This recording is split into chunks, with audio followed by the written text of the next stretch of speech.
Pozdrav svima, evo ovaj video snimamo sa Sony Xperia P smartfonom u HD rezoluciji, znači 720p. Samo kratko, znači ovaj Xperia P ima novi Android 4.0 Ice Cream Sandwich update koji je stigao evo baš danas i stavili smo ga na njega. Predmet današnjih videa je Nokia 808 PureView s kojim smo se družili neko vrijeme, to je nekoliko tjedana. I zapravo sada želimo s vama podijeliti svoje osobne dojmove, znači koje smo stekli koristeći ovaj Nokiin smartphone. Nije nov, mislim relativno je nov zato što je predstavljen u drugom mjesecu 2012. godine. Zapravo radi se o još jednom, ajmo reći, Symbian Belle smartphonu. Ono što njegovo pakiranje donosi je zapravo ono na što ste naviknuli ukoliko ste imali neki novi Nokiin smartphone. Korisničke upute, punjač, USB kabel, micro USB kabel, slušalice i ovaj lijepi kožni vezica s kojom držite, znači su Nokia 808 PureView. No da pređemo na glavnu stvar, znači ukoliko se niste susreli, evo, ovo je Nokia 808 PureView. Na prvi pogled, kada smo izvadili prvi put, stavili u ruku, osjetili smo tu nekakvu težinu od nekakvih 170 grama, osjeti se. S druge strane, Nokia i dalje briljira u svojem kvaliteti izrade i odabiru materijala. Znači, s te strane nemamo nikakvih zamjerki, vrlo čvrsto stoji u ruci, iako je ovaj posljednji dio, znači zadnji dio je plastičan, ali je lijepi finish, znači nije made da ostavlja packe. S druge strane, prednjom stranom dominira Gorilla Glass, čvrsto, znači Gorilla Glass staklo koje garantira nekakvu otpornost na grebanje i vanjske utjecaje. Sada prođemo standardne vanjske značajke, znači sa desne strane je tipka za pozivanje kamere, hardverska tipka s kojom palite i gasite uređaj, te, odnosno zaključavate ga, te tipka za pojačavanje i stišavanje. S donje strane imamo mikrofon i utor za vezicu. Sa gornje strane, sad ćemo malo bolje da se vidi, čisto radi, evo ga ovako, malo je teže ali crno, znači imamo HDMI izlaz, iako kabel ne dolazi s njim, micro USB i 3,5 mm audio utor. I to je sve što možete očekivati od ovog uređaja. Što se tiče hardvera, ovo nije zadnja riječ tehnike u obliku sad da ćemo očekivati nekakve ogromne dvojezgrene procesore. Znači tu je relativno poznat ARM-ov 11 procesor sa 1,3 ili 5 GHz, znači negdje dobivamo podatak da je 1,5, ali zapravo 1,3 GHz. 512 MB radne memorije, imate 16 GB interne memorije i to je zapravo ono što dobivate hardverski.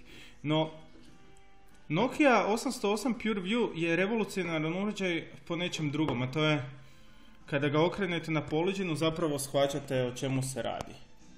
Radi se o 41 megapikselnoj kameri Carl Zeiss Leć. Znači da ćemo pokušati prikazati koliko je zapravo tu riječ o moćnom uređaju, jer sam izlazi iz konture Nokia 808 PureView. Ovako po poleđini izgleda vrlo moćno, znači Carl Zeiss 41 megapikselni senzor sa Xenon flashom. Mi smo nekako raspravljali o ovom uređaju i zapravo došli smo do jednog zanimljivog naziva. Znači ovo nije smartphone, ovo je fotoaparat sa smartphone mogućnostima i zapravo tako bi ga trebali gledati. Iako u zadnje vrijeme se vodi jako velik rat između megapiksela i bilo je 8, pa 12, pa 16, Nokia je tu izašla sa 41 megapiksela i zapravo svima poručila da zašute sa megapikselima i da zapravo ona pokaže tehnologiju koju je razvijala nekoliko godina, da je zapravo ona vrlo moguća. Tako da ovaj uređaj više nekakav beta test, jer s druge strane očekivali smo Windows Phone operativni sustav, a zapravo dobili smo jedan pomalo već zastarjeli Nokia Bell operativni sustav koji radi iznimno brzo i nema nikakvih zamjerki, no primjerice nekakve osnovne zamjerke su bile na tipkovnicu i na daljinu tipkanja.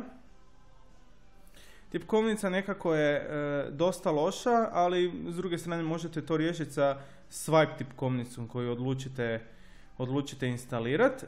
Također, ona najveća mana je naravno aplikacija. Ono što smo upravo željeli reći je, ako planirate prelaziti sa nekakvog operativnog sustava poput Androida, iOS-a ili Windows Phone-a, ovdje će vam nedostajati neke glavne aplikacije. Znači, primjerice, nismo ništa instalirali, ovako je Nokia kakva dolazi out of the box i pohvaljujemo što zapravo dolazi sa Shazamom i takvim različitim aplikacijama. Znači imate i F-Secure, iako smatramo da to zbilja nije baš nešto potrebno, Adobe Reader, Angry Birdsi su ovdje, igrice nekakve, znači dosta je bogat taj jedan inicijalni paket, ali primjerice ovaj social ne može biti, ukoliko koristite društvene mreže aktivno, znači Twitter i Facebook, i koristite ih kroz aplikacije, social vam neće biti dostatna zamjena za takve aplikacije.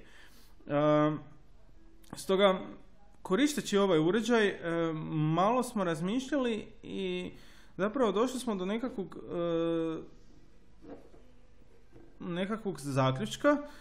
Da, sad teško da li ćemo moći baš prikazati, znači ovo smo fotografirali, teško će se vidjeti ovdje, ali možete vidjeti brzo slajd, znači pregledavanje fotografija.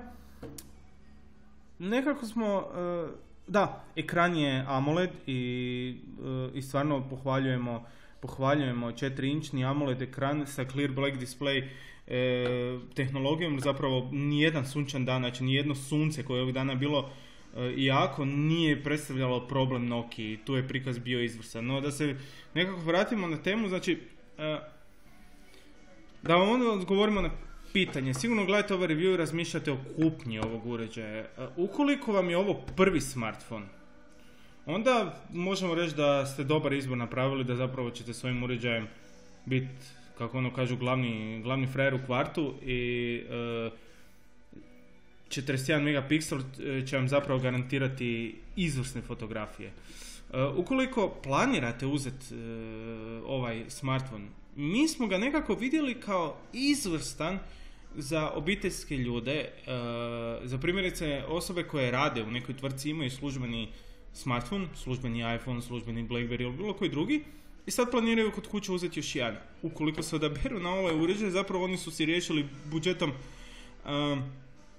jednim udarcem dvije muhe. Dobili su smartphone, znači dobio je privatan telefon, a s druge strane dobio izniman kompaktni digitalni fotoaparat sa mogućnošću snimanja 1080p Full HD videa, sa izvrsnim fotografijama. Znači, odmah da razriješimo sumnju, znači, iako su mnogi zapravo više testirali ovaj uređaj kao fotoaparat nego kao bilo što drugo, kada vi fotografirate u full rezoluciji, znači Pure View ili full rezoluciji kada je odaberete, zapravo vi ne dobivate fotografiju od 40 ili 30 megapiksela koliko oni kažu. Zapravo on ima iznimno kompleksan sustav algoritama i sam hardversku mogućnost da Nokia Pure View zapravo od tih ogromnih megapiksela on je zapravo spusti i uzme najbolje piksele kako bi vaša fotografija ispala najbolja.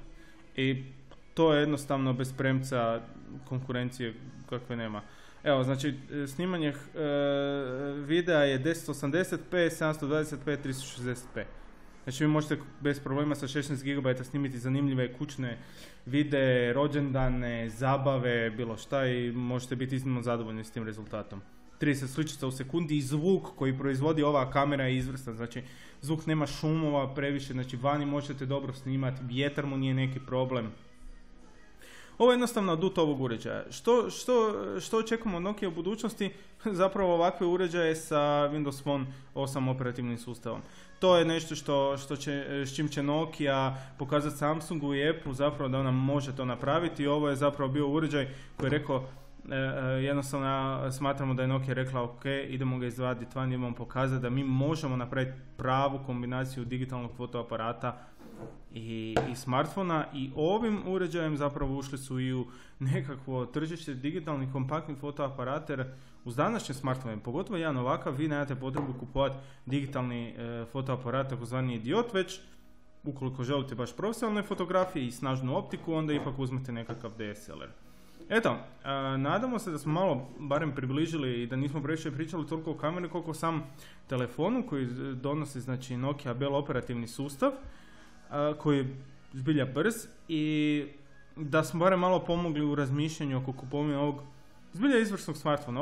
Ovo je pionir. Nokia 808 je ušla u povijest mobilne industrije, zagarantirala si je mjesto kao jedan prvi takav izvrsan kvalitetni smartfon. Eto, hvala svima što su nas pratili na Facebooku i na Twitteru i što konstantno ulazite u konverzaciju, a što najviše nam zapravo šaljete e-mailove s različitim upitima. Ako bilo što ima, slobodno nam se obratite. Eto, hvala i doviđenja.